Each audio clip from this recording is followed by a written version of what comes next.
Chamber of commerce వర్తక సంఘం Jagtial wholesale and retail కిరాణా వర్తక సంఘం ఆధ్వర్యంలో కొండగట్టు అగ్ని ప్రమాద బాధితులకు అందించి దాతృత్వాన్ని చాటుకున్నారు. కార్యక్రమానికి ముఖ్య అతిథిగా జగిత్యాల డీఎస్పీ రఘుచందర్ హాజరై బాధితులను పరామర్శించి వారికి అండగా జగిత్యాల స్థానిక వర్తకులు ఉంటారని అభయం ఇచ్చి పూర్తి స్థాయిలో సర్వం కోల్పోయి నిరాశ్రయులైన 8 కుటుంబాలకు ఒక్కొక్కరికి 10,000 రూపాయల చొప్పున నగదును డీఎస్పీ చేతుల మీదుగా అందజేశారు. అగ్ని ప్రమాదానికి గురైన దాదాపు 30 కుటుంబాలకు 1 లక్ష రూపాయల విలువగల బట్టలు మరియు స్టీల్ సామాగ్రి అందజేశారు. ఈ సందర్భంగా కార్యక్రమం నిర్వాహకులు మాట్లాడుతూ దురదృష్ట సంఘటన బాధాకరమైన విషయమని, తమకు చేతనైన సహాయాన్ని అందజేస్తున్నామని, తాము అందజేసిన నగదు ద్వారా మళ్లీ చిరు వ్యాపారాన్ని కొనసాగించుకుని వారి జీవితాలను ముందుకు సాగించుకునే ప్రక్రియకు తోడ్పడాలని కోరుకుంటూ ప్రజలంతా ఆన్లైన్ వ్యాపారాలను ప్రోత్సహించకుండా స్థానిక వ్యాపారాలను ప్రోత్సహించాలని, స్థానిక అవసరాలకు స్థానిక వ్యాపారులు మాత్రమే పెద్ద మనసుతో సహకరిస్తారని అన్నారు. కార్యక్రమంలో ఛాంబర్ ఆఫ్ కామర్స్ అధ్యక్షులు కమటాల శ్రీనివాస్, ప్రధాన కార్యదర్శి పెద్ద శ్రీనివాస్, జగిత్యాల జిల్లా ఏజెన్సీస్ అండ్ డిస్ట్రిబ్యూటర్స్ అసోసియేషన్ అధ్యక్షులు ఊటూరు నవీన్, జగిత్యాల హోల్సేల్ అండ్ కిరాణా వర్తక సంఘ అధ్యక్షులు శీల శ్రీనివాస్, ఇత్తడి అండ్ స్టీల్ వ్యాపారుల సంఘ కార్యదర్శి ఉప్పగండ్ల రవీందర్, గరిపెల్లి సంపత్ కుమార్, జిల్లా రంజిత్, భువనగిరి వాసు, ఫర్టిలైజర్స్, ఐండ్ల రాజిరెడ్డి, సూర రంజిత్, కోటగిరి సంజయ్ తదితరులు పాల్గొన్నారు.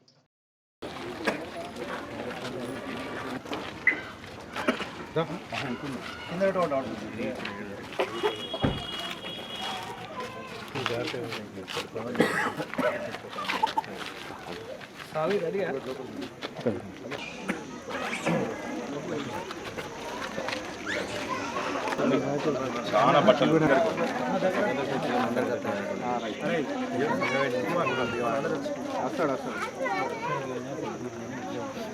ఫోటో కూడా కుమార్ 4 ఫోటో రాదన్నా.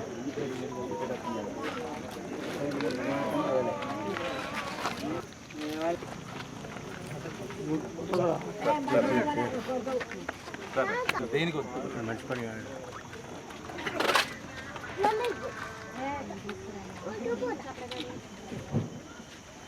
ప్రవీణ్,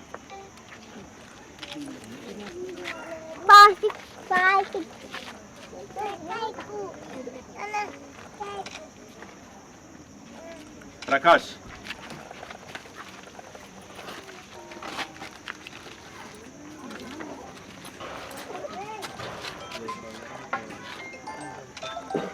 కొండ మారుతి,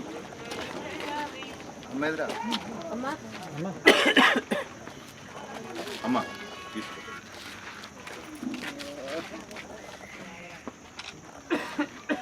పి జగన్, పి జగన్,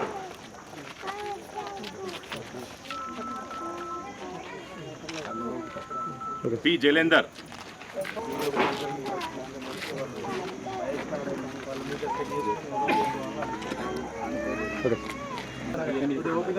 ఒకసారి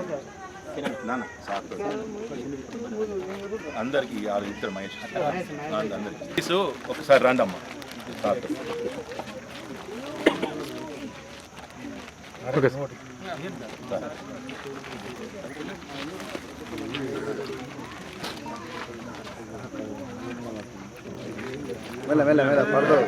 సార్.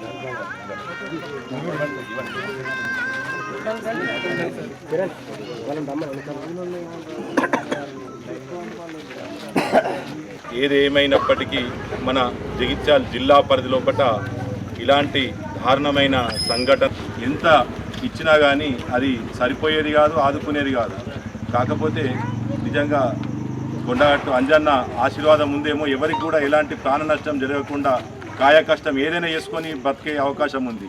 కానీ ఎవరికి ప్రాణ నష్టం కానీ ఎవరికి కానీ ఎలాంటిది జరగకపోవడం నిజంగా అంజన్న ఆశీర్వాదంగానే భావిస్తూ మరి జగిత్యాల ఛాంబర్ ఆఫ్ కామర్స్ పక్షాన అంటే వర్తక సంఘము పక్షాన చిరు వ్యాపారం చేసుకునే వ్యాపారస్తులందరూ కూడా నిరాశ్రయులైన ఒక మనసుతోటి మా వర్తక సంఘం అనుబంధంగా కిరాణా వర్తక సంఘము, కిరాణా షాప్స్ తరపున మరియు స్టీల్ అసోసియేషన్, స్టీలు ఇత్తడి బోళ్ళ సంఘము వాళ్ళు, ప్లస్ అట్లనే ఫర్టిలైజర్స్ అసోసియేషను మరియు పుస్తకాల దుకాణాల వాళ్ళు, అనేక మంది మరి బట్టల దుకాణం వాళ్ళు కూడా స్పందించి వారికి సంబంధించిన ఐటమ్స్ మీరు కొంతమంది నెంబర్స్ తోటి సహా ఉన్న మరి మేమిట్టి కార్యక్రమానికి మన డివిజన్ పోలీస్ అధికారి మరి నిజంగా కూడా చెప్పగానే రఘుచందర్ గారు అనేక కార్యక్రమాల్లో కూడా వాళ్ళు పాల్గొంటారు.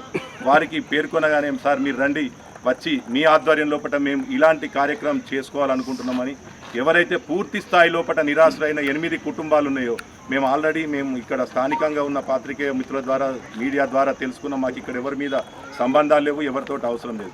ఆ 8 మందికి ప్రతి కుటుంబానికి మన డిఎస్పీ గారి చేతుల మీదుగా 10,000 రూపాయల ఆర్థిక సహాయం మేము అందజేస్తున్నాం. సమాజం లోపల ఎలాంటి అవసరం ఉందో ఆ అవసరంను కూడా తీర్చాల్సిన బాధ్యతను సార్ గుర్తు చేస్తూ మరి మీరు ఏమైనా సహకారం చేస్తే బాగుంటుంది అని చెప్పి సూచన చేసారు. ఆ సూచనకు అనుగుణంగానే మేము ఈ కార్యక్రమాన్ని మరి మీ అందరికీ అందజేయడం జరుగుతుంది. అంటే ఇలాంటి మనసున్న అధికారులు రవి సార్ కానీ మరి ఇక్కడ కిరణ్ సార్ కానీ అందరూ కూడా నరేష్ సార్ కానీ మరి మీకు అందరికీ తెలుసు, ఇలాంటి మనసున్న అధికారులు కూడా ఉండడం నిజంగా చాలా సంతోషకరంగా చెప్తూ మొన్నటి రోజు మన కొండగట్టు క్షేత్రంలో జరిగిన అగ్ని ప్రమాదంలో దాదాపు 30 కుటుంబాలు నిరాశ్రయులైనారు. అది చాలా దురదృష్టకరమైన సంఘటన. దీనికి గాను సంబంధించి ఈ ఘటనకు స్పందించి మన జగిత్యాల జిల్లా ఛాంబర్ ఆఫ్ కామర్స్ వారు ఇంత వితరణ కార్యక్రమాన్ని ఏర్పాటు చేసినందుకు పూర్తిగా పోయిన వారికి నగదులు మరియు బట్టలు, బోళ్ళు, తర్వాత ఇంకా ఇతరత్ర సామాన్ అందిస్తున్నారు. వాళ్ళకు హృదయపూర్వకంగా అభినందనలు తెలియజేస్తున్నాను. ఈ ఆర్థిక సహాయాన్ని కానీ వీటిని కానీ మీరు సద్వినియోగపరచుకొని ఇవన్నీ మీకు తీరని లోటు, కాకపోతే ఇవన్నీ ఏంటంటే ఏదో వృధాభక్తిగా తక్షణ సాయం కింద అందిస్తున్నారు. కాబట్టి మీకు కూడా మేము పోలీసు శాఖ పక్షాన మేము కూడా ఎల్లవేళ అందుబాటులో ఉంటామని తెలియజేస్తున్నాము. మా పోలీస్ శాఖకి ఇలాంటి అవకాశం కల్పించిన వర్తక సంఘం వారికి, తర్వాత ఛాంబర్ ఆఫ్ కామర్స్ వారికి, మిగతా వర్తక సంఘం ఛాంబర్ ఆఫ్ కామర్స్ సభ్యులందరికీ కూడా పేరున ధన్యవాదాలు తెలియజేస్తూ ఇట్లాంటి సేవా కార్యక్రమాలు వాళ్ళు ఉండాలని కోరుకుంటూ ముగిస్తున్నాను.